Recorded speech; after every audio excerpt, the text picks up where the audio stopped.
Raheja developers ये नाम एक ऐसी कंपनी का है जिसको जीरो से हीरो बनाने में हाथ है मिस्टर नवीन रहेजा का, और इस नाम को बनाना आसान नहीं था। नवीन के फादर की डेथ काफी अर्ली एज में हो गई थी। कुछ बड़ा करने या सोचने के लिए पॉकेट में बजट नहीं था, ना ही कोई स्ट्रॉन्ग फाइनेंशियल सपोर्ट था। नवीन ने नेशनल स्कॉलरशिप्स की मदद से अपनी पढ़ाई पूरी की और कई छोटे मोटे जॉब्स भी किए, लेकिन आंखों में बड़े सपने थे जिन्हें पूरा करना था। दिल्ली यूनिवर्सिटी से बिजनेस इकोनॉमिक्स में मास्टर्स की डिग्री लेने के बाद धीरे धीरे सपने पूरे होते गए।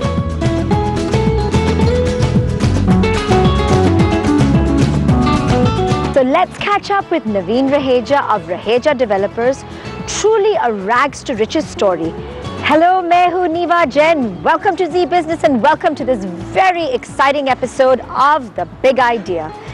Hello, Naveen ji, how are you? How are you? Great to have you. And आपका story तो truly rags to riches है, Naveen ji. It's such a privilege to have you come on this show and share with us your journey of life. Naveen ji, बताइए, construction के business में माना जाता है कि arm twisting, corruption, political patronage जरूरी ingredients है। I know, coming up with an explosive question, but आपने अपना बिजनेस इन तीनों चीजों के बगैर कैसे मैनेज किया है? टेल यू द ट्रुथ, बहुत मुश्किल है।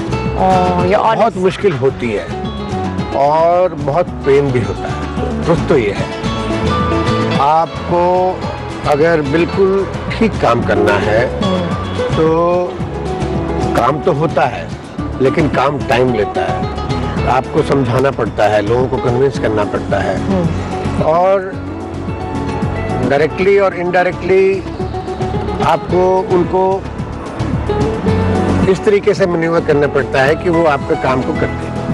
well said, तो वो बैलेंस होने पड़ता है। बैलेंस होना पड़ता है। मेरे ख्याल से मुझे लगता है कि ये कंट्री जो है ये ओवर रेगुलेटेड है, और हाँ, ओवर रेगुलेटेड है, और instead of being facilitator, you know, governments को क्या होना चाहिए, सबको क्या होना चाहिए, हमें अपने सोसाइटी को हमें इस तरीके से फॉर्म करना चाहिए, अपने सिस्टम्स को इस तरीके से फॉर्म करना चाहिए कि we become facilitators to move forward, develop होने में, कंट्री को फास्ट ट्रैक पे लेके जाने में। तो हमें उस तरीके से अपने सिस्टम को देखना चाहिए, और ना कि एक बहुत पुराने सिस्टम के साथ हमें हमेशा बंधे रहना चाहिए। तो इवोल्यूशन मांगता है कंट्री, और अभी तक despite all odds, but you made it. हाँ, despite all odds I had to and I have to even today. बहुत मुश्किल होता है काम करते हुए, मेहनत करते हुए। आप जब इतना कुछ करते हैं, उसके बाद जब आप ये देखते हैं कि बिकॉज ऑफ नो रीजन, आप 2 स्टेप आगे जाओगे तो एक स्टेप आपको रोक के बैठ जाएंगे फाइल, आपकी फ्रस्ट्रेशन हो जाता है, फ्रस्ट्रेशन होता है, फिर आदमी सोचता है, फिर then you have to make use of your friends, you know, at the higher level who understand you, जो उनको फिर वापस बोलते हैं, भाई इनका कर दो भाई, क्यों कर रहे हो, कम से कम अच्छा काम कर रहे हैं, देश के लिए अच्छा काम कर रहे हैं, तो इनको तो करने दो, आगे चलने दो, किसी को तो छोड़ दो। क्यूट। अच्छा नवीन जी, आपके पिता गवर्नमेंट सर्विस में थे और काफी यंग एज में डेथ हुई। आपको तो योर 5 ब्रदर्स, एक बहन, आप और आपकी फैमिली मेंबर्स ने कैसे मैनेज किया उस वक्त? बहुत मुश्किल था। मेरे mother was also in almost a young age at that time. कितने साल थी आप? शी वाज अबाउट 51-52 इयर्स में। To manage so many children. बहुत कम उम्र था उस टाइम पे, और वो फादर के बाद वर्चुअली हमारा इनकम सोर्स जो था वो पेंशन था। मैं अभी पढ़ रहा था, लेकिन मुझे सिर्फ ये एडवांटेज हुआ कि क्योंकि I had been a topper in school living in the state, so power of education, तो उस कारण से मेरे को नेशनल स्कॉलरशिप मिलता था। तो उस नेशनल स्कॉलरशिप से आई वाज सपोर्टेड। मेरी कोई फीस नहीं थी, मेरी कोई बुक्स के लिए मुझे पैसे नहीं देने होते थे। तो ओवरऑल जो है I was not a liability, rather I was independent. Independent होने के कारण से मेरे पे इम्पैक्ट नहीं आया, और जो मेरे एल्डर ब्रदर्स थे उन्होंने अपना काम जो है साथ साथ पैरेलली शुरू कर लिया। तो फैमिली को सपोर्ट हो गया। और फिर 1978 में मैंने जब business economics master of MBE complete किया, तो उसके बाद साथ साथ मैंने जर्नलिज्म भी किया पोस्ट ग्रेजुएशन में। तो उसके बाद जो है मेरे पास सिर्फ 5,000 रुपए थे। स्कूटर होता था उन दिनों में 4738 का, और मैंने फर्स्ट स्कूटर एजेंसी लिया, फर्स्ट स्कूटर एजेंसी लिया कंट्री दिल्ली में। Although I got through in all competitive examinations, and I decided कि goal, vision, dream वो डिफरेंट है, वो सर्विस करने से, गवर्नमेंट सर्विस करने से अचीव नहीं हो सकता। Oh, you felt that very clear आपके पिताजी को देख के। हाँ, और उसमें जो आप जब टारगेट करते हो एक गोल को और एक एम्बिशन को और एक ड्रीम को, तो accordingly you have to move a path, knowing कि it will be difficult but no harm. आप मेहनत करो तो सक्सेस मिलती है। What drove you उस समय? What was driving you? To not give up, to have that faith, to have the persistence. I had the faith on my own side. अगर आप पहली क्लास से 5 साल से अगर आप 5 साल से पढ़ रहे हैं और आपको पता है आप हर एक क्लास में टॉप करते हैं, तो आपके अंदर एक फेथ पैदा हो जाता है कि you are good, you are better, you can do it. तो उस फेथ के साथ जो है I started and God had been on my side. और उसमें मुझे स्कूटर इंडिया लिमिटेड का ऑफर आया एजेंसी का मिलने का। उस टाइम पे दिल्ली में स्कूटर ऑलमोस्ट फेल हो चुका था, एजेंसीज बंद हो चुकी थी almost. And that was your first business? और वो फर्स्ट बिजनेस था, and I was able to turn around in 3 months। On that note, Mr. Raheja, we want to continue conversations, but एक छोटा सा break लेने पड़ेगा। Folks, break time. Please don't go away as we continue our conversations with Mr. Naveen Raheja of Raheja Builders.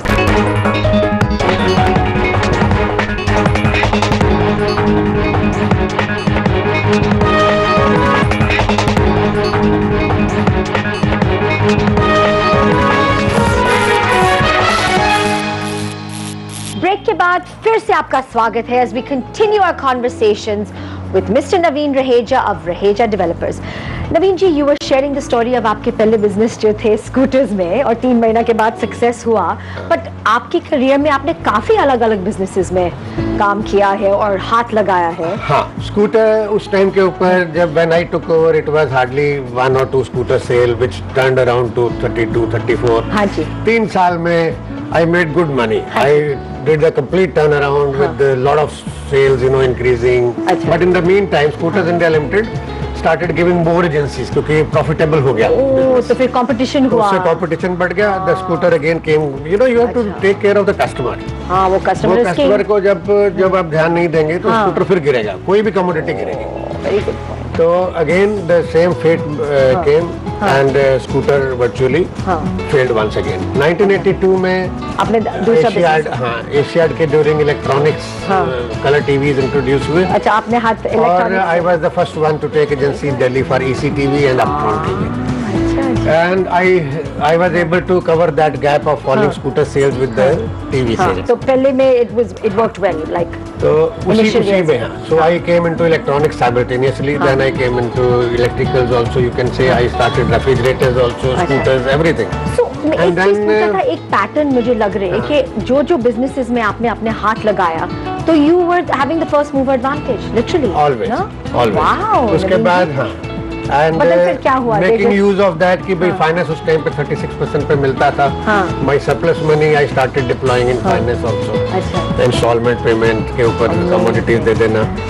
So do you think कि आपकी education की वजह से that you were topping, कि you had the mindset of futuristic, you were delving into businesses जो किसी और ने चालू नहीं किया? Actual truth ये है, देखो मैं बताऊँ आपको, अगर आप फर्स्ट मूवर होते हैं, इंटेलिजेंट होते हैं और आप मार्केट को समझ सकते हैं और कस्टमर का आप नर्व जानते हैं कि you sit on the other side always in your life. कभी भी अपने तरफ से मत सोचो, आप जिसके लिए कर रहे हैं, चाहे वो मैं ये प्रोजेक्ट किया हूँ, चाहे मैं और जितने हजारों अपार्टमेंट्स बना रहा हूँ, तो मेरा फर्स्ट व्यू पॉइंट हमेशा थ्रू आउट लाइफ रहा, think from others perspective, not from your perspective.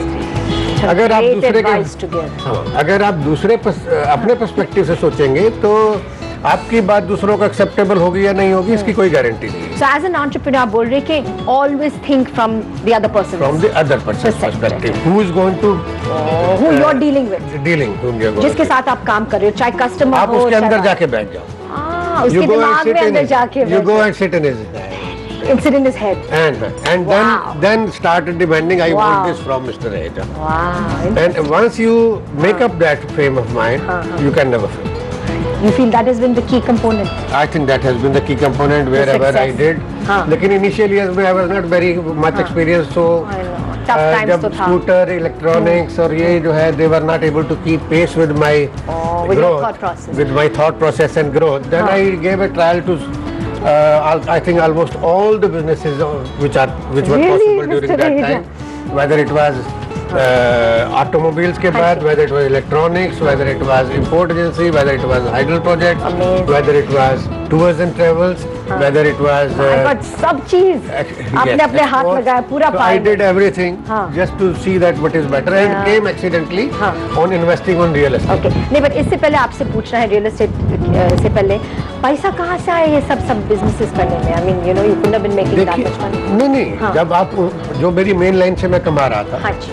वो पैसे में जो सरप्लस मेरा प्रॉफिट हो रहा था I was experimenting and playing with that to find a better growth. But was it lean years because जो प्रॉफिट आया वापस? हाँ, you have to sacrifice yourself. भाई ऐसे थोड़ी है कि आपके पास पैसा आएगा तो आप पैसे को खर्च करेंगे। That's what I'm saying. खर्च तो बिल्कुल नहीं किया। खर्च नहीं किया। आपने I continued despite the fact that I was selling more than 2 truckloads of scooters every month. Despite that fact, I could afford a car. Wow. But despite that fact, I kept myself continued to move on scooter only and continued generating more capital. So you still continued on that scooter. So my first car I purchased when I was to get married in 1981. तो मेरे को लगा कि अपनी wife वगैरह को अरे sweet Mr. Raheja, your that is too beautiful. आपकी वाइफ तो एटलीस्ट गाड़ी तो होना चाहिए, बेचारी scooter. So how did she feel? How did she feel? Yes, of course. I think family does deserve what you may sacrifice. And she was काफी supportive थी उस समय over the years. She has been supportive आज तक। असल में starting with my first thing from मेरे बचपन childhood से। Yeah, your mother. My mother. Yes. I have been. Wow. I've been so much blessed. With the women in your life, the power of a woman, huh? Power of your mother and then your wife. My mother, then my wife, as beloved and as sweet Mr. Raheja. And after that, now. What a rags to riches story. अच्छा, now to your real estate empire. आप इतने ऊंचा पहुंच गए हैं real estate business में. हमारे viewers को समझाइए आपकी जर्नी। 1983 में I had surplus money और ड्रीम भी था। surplus money था। हाँ, जनरेट हो गया। Okay. और ड्रीम भी हो गया कि अब मैं अपना घर खरीद लूँ। I think I was about 25 plus at that time. This is a proud moment and for the family also कि अपना घर। तो अब सोचा कि अपना घर ले लिया जाए। तो फर्स्ट इन्वेस्टमेंट किया था रियल एस्टेट का। फॉर्चुनेटली क्या हुआ कि विद इन 6 months अभी मैंने एग्रीमेंट ही किया हुआ था। द प्राइस इज डबल्ड इन। कहाँ था आपकी property? It was in South Delhi. Where? Oh, that's the ultimate. South Delhi and ultimate. Ultimate. Where in South Delhi? That was 1 acre plot in Sainik Farms. So I decided कि इस पैसे को भी मैं unlock कर लूं। हाँ जी। कि आधा बेच देता हूँ और आधा रख लेता हूँ। तो वो जो मेरे को इन्वेस्टमेंट करना था virtually it came free for my house. Okay. But it gave me a taste. कि रियल एस्टेट में इतना फास्ट ग्रोथ होता है। और मैं एक स्कूटर को बेच के 5,000 रुपए का स्कूटर बेचे, आप वो बेचे और उसमें 200 रुपए कमीशन मिलता है। यहाँ पे several lakhs you get within a period of a few months. And this is literally few months का जो। Few months. So it started like that, and then being aware, knowledgeable, और मैं मास्टर बिजनेस इकोनॉमिक्स आपने किया है तो आप पढ़ते हैं, you know the market. So you started taking an active interest in the real estate market. Active interest, understanding कि अब next जो है कहाँ पे boom आएगा. So literally, sir, from your own house, from your dream property, is how you started this business. Started this. उसके बाद I kept on investing, kept on moving. one by one, stage by stage, you know, till 1989, I think I had. So 83 to 89 was these golden periods. Apart from continuing with my original businesses, you know, मैंने real estate में investment करते करते capital generate किया. अच्छा. और 89 में मैंने अपना first big project with the help and partnership of two big groups of India. हमने यहाँ पे गुड़गांव में ही 172 acres के करीब बहुत large project है. So I made use of it. उसको भी कैसे मुझे पता चला, देखा मैंने उसको कि ये DLF का सेक्टर जो है सामने दिखाई दे रहे हैं और नेक्स्ट ग्रोथ इसी जगह पे हो. Oh my God. अच्छा, I want to ask you more regarding that, but we do have to take another break. That's very interesting point, sir. Folks, break time. Once again, so sad. We do have to take a break, but please don't go away.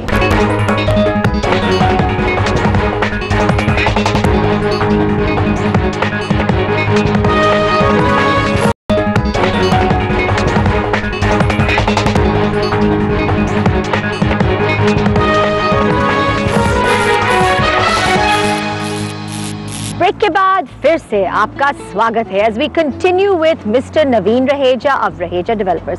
Naveen ji, बताइए, I wanted to expand on this कि how were you always able to see कि the next big opportunity, almost like KP Singh of DLF, you know, what was that instinct? When you are educated and when you are aware, बहुत ज़रूरी है life में, अगर आपने grow करना है तो you should be very much aware of what is happening where and कहाँ पे कैसे अपॉर्चुनिटी आती है. You must go through all the newspapers every day, look into, understand कि क्या हो रहा है, कैसे हो रहा है, और उससे आपको काफ़ी इंफॉर्मेशन मिलता रहता है. आप so when I came to know Gurgaon is expanding this way, so I thought the opportunity lies now at this point. तो रेकी किया, सर्वे किया, नेक्स्ट फेज कहाँ आएगा, नेक्स्ट डेवलपमेंट किस जगह होगा, उसको अंडरस्टैंड किया. पॉकेट में क्योंकि उतना इन्वेस्टमेंट नहीं बन रहा था तो अपने साथ पार्टनर्स लिए, दो big group. Which ones were there? It was Dabur Group.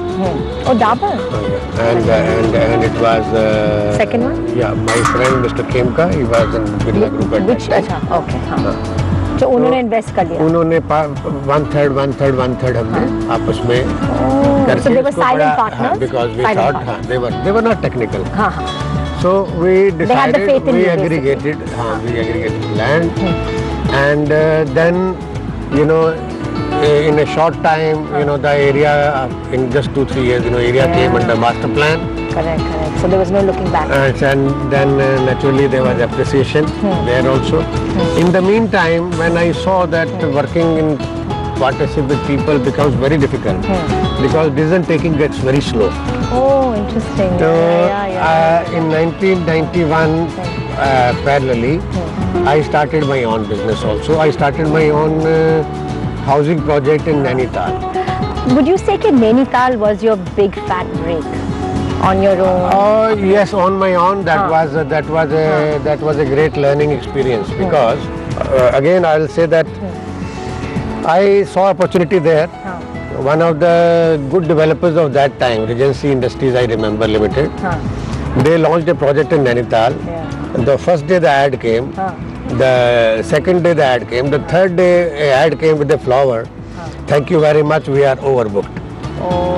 So I again looked at the opportunity that within 2 days if a project can be booked like this, so I must try to get the data out from their office. So I got the data out from their office and came to know that these many people are on the waiting list. So you leveraged that? So I leveraged that. I immediately sent my people to find a better property than their property in Nainital. And then once the property was identified, we made use of that opportunity. जैसे मैंने बोला था, actually आपके story racks से नीचे थे because real estate से पहले नवीन जी, you just kept on trying many different things and you know mediocre success, maybe not even successful. But जब आपने real estate में घुसा, तो there has been no looking back. Then there's been, because I came to know that this is the one which will actually make me reach there from where I have to my dreams. You had that much faith कि this is it. This is it. जहाँ मैं पहुँच गई, जहाँ मैं इस business में मैं बहुत ऊंचा पहुँच गई. बहुत आगे जा सकते हैं, फास्ट जा सकते हैं, because आपका लिमिटेड टाइम है लाइफ में और आपके पास गोल्स है. Oh, you really looked at it that way? So if you calculate back कि भाई मेरे को इतने टाइम है वर्किंग लाइफ मेरा जो है और इसके अंदर मेरा ये गोल है तो उसके अकॉर्डिंगली आप real estate was one thing where I knew that I will achieve. And you loved it. You loved it. जब And I आपने love किया? it. And I love it. And I love it. Even today I love it. It's a great business, you know. Because if you do a good job, you get a lot of acclamation from people, customers. Respect. और आपको देखिए नवीन जी कितने किताबों that have come out about the new age billionaires of India.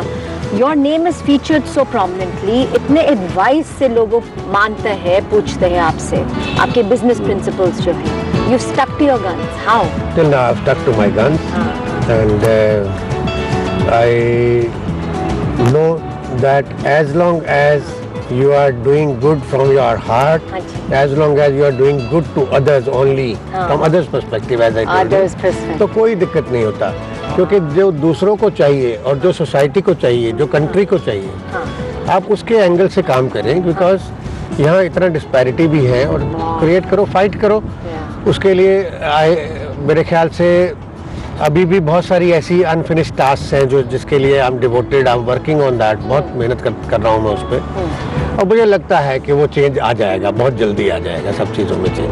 Do you feel कि आपके जो luck element है once you started in the real estate business, वो है also because you are literally saying कि you look at others perspective, you maintain the goodness, the moral path, the ethical way of doing business? Has that also helped you feel? I think that is one part which really does a hand holding. जब आप अच्छा काम करते हैं ना, तो there's a divine force. There's a divine force. And that divine force, you know, probably I look at it, probably it sits in you and gets the work done. तो मुझे ये लगता है. और मेरे को बहुत चीज़ें मैंने अपनी ज़िंदगी में देखी, बहुत चैलेंजेस भी देखे. कई जगह पे मुझे लगा कि I think this is the wrong decision जो मैंने ले लिया. मुझे डिप्रेशन भी फील हुआ. really? आपको हुआ था? हाँ, ऐसा कई बड़ी स्टेज, कई बड़ी लाइफ में हुआ. लेकिन अब नहीं होता.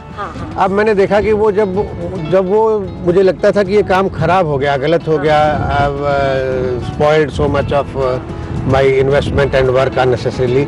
और मुझे उसी में ही बाद में दिखाई देता है कि अरे such a turnaround suddenly, and who has done it? Who has done it? I really don't know. It's a divine force. Amazing. And that it helps you. That faith. It has happened. In a nutshell, एक piece of बहुत ज़रूरी advice आप दे सकते हैं budding entrepreneur को. Like वो काफी ज़रूरत है for any entrepreneur. देखिए, number one, never miss the opportunity which comes your way. If you understand, बिल्कुल डेप्थ में आप उसको एनालाइज कर लें. अगर आप देखें यहाँ अपॉर्चुनिटी है तो उसको बिल्कुल मत जाने दें हाथ से. नंबर 2, मेहनत. बहुत मेहनत करनी पड़ती है ज़िंदगी में. आप बहुत मेहनत करें, अपने सच्चाई के ऊपर विश्वास करें, भगवान पे विश्वास करें. और कभी कोशिश करें किसी दूसरे का दिल ना दुखे. आपके कारण से किसी दूसरे को चोट ना लगे कभी भी. और वो चाहे इंसान हो, चाहे वो जानवर हो, चाहे वो इवन एक चींटी हो. You just look at it from that आप उसके मैसेंजर हैं, या आप उसका आपको उसने इतने लेवल पे लाके एंट्रस्ट किया है कि you do job for me, so I am his manager, so I must do what if I had been God. तो मैं क्या करता? मैं ये देखता कि मेरी धरती पे हर इंसान सुखी हो, मेरे यहाँ पे हर जीव सुखी हो, मेरे यहाँ पे सारी प्लांट स्पीशीज जो हैं वो मेंटेन रहें और वो अच्छा रहे सब कुछ. तो मैं वही देखता. तो आप एक मैसेंजर, एक मैनेजर हैं उसके. So you should always look at the things from that perspective. क्या words of wisdom. This has been an inspiring episode, Mr. Raheja. I mean, मैं सुन के मुझे भी आंसू लग रहे हैं. I'm sure viewers और एक और बात मैं बताऊंगा, जिंदगी में आज का काम, ये मेरी मदर बोलती थी, कल का काम आज कर लो, आज का काम अब कर लो.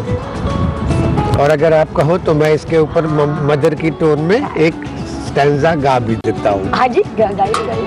मॉर्निंग में जब अर्ली मॉर्निंग में मम्मी हमें उठाते थे तो हमें भजन गवाते थे वो डेली. उनमें एक ये भजन भी था, जो कल करना सो आज कर ले, जो कल करना सो आज कर ले, जो आज करना सो अब कर ले. उठ नींद से आंखें खोल जरा और अपने प्रभु जी में ध्यान लगा. So that carries you, you must do your job today. Thank you Naveen ji, so beautiful. और आपकी story सुन के thank you so much. Thank you so much. We hope you have enjoyed this very, very inspirational episode of The Big Idea, as we each week bring you billionaires, but yet who have retained that old-fashioned edge. Through hard work, through ethics, through morals, they have reached the top of the top. अगले हफ्ते फिर मुलाकात करेंगे with another such guest. Until then, मैं हूँ नीवा Jain. God bless.